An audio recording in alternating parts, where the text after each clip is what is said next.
The Floating World is, on its face, quite a simple story of a World War II prisoner of war veteran who was in a Japanese prisoner of war camp, who is on the 1974 Women's Weekly Cherry Blossom cruise to Japan. As the ship gets closer and closer to Japan, Les's wartime experience returns. As that occurs, the form of the play breaks down. So increasingly Les is visited by hallucinations or flashbacks, and then that breaking down of the form becomes quite complex indeed, where you have, the coexistence of fantasies and flashbacks. Yes, the first production was in 1974 by the Australian Performing Group at the Pram Factory, and I remember it vividly. Bruce Spence was brilliant as Les Harding. I've never quite forgotten his performance. It was quite shocking in a way, but it was a much more macho kind of theatre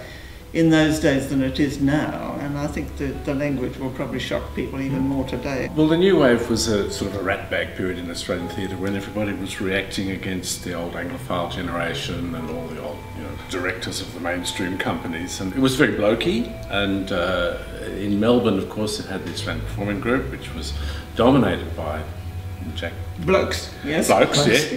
Jack Hibbert, John Romeril, and Dave Williamson was in there, but for a little while. But he left after a while because he wasn't quite radical and blokey enough for what they were trying to do. So they had this kind of completely radical, rebellious approach to the theatre they were doing, which was like a cult of newness and a cult of rebellion and a cult of mixing it up and mashing it up in a way that people are sort of starting to rediscover it again a little bit now, but for a long time that spirit was lost. It combines things that shouldn't be combined. Yes, in a play. It kind of recklessly throws together this kind of cocktail of styles that possibly if you're encountering it now you might try to sort of dramaturgically unify or iron out or something, but I think that's actually the wrong approach in relation to this, where you have to embrace the unruliness of it and embrace this kind of wild fluctuation, because it follows, I suppose, the logic of Les's mind. In this play, Romeril throws everything in. Yeah. He's got the cabaret, and he's got the comics, and he's got the scatology and all this amazing stuff. And it seems from my reading of the original production that a lot of that sort of stylistic eclecticism stems from the people who were involved in the original production. Romeril kind of drawing from what he could and what was around. And Romeril called himself a public servant of the pen. He said, my job's just to be in charge of the words in what's essentially a collaborative process. He never thought himself as a sort of an auteur playwright. Yeah. But of course this is a great work, and play an auteur playwright.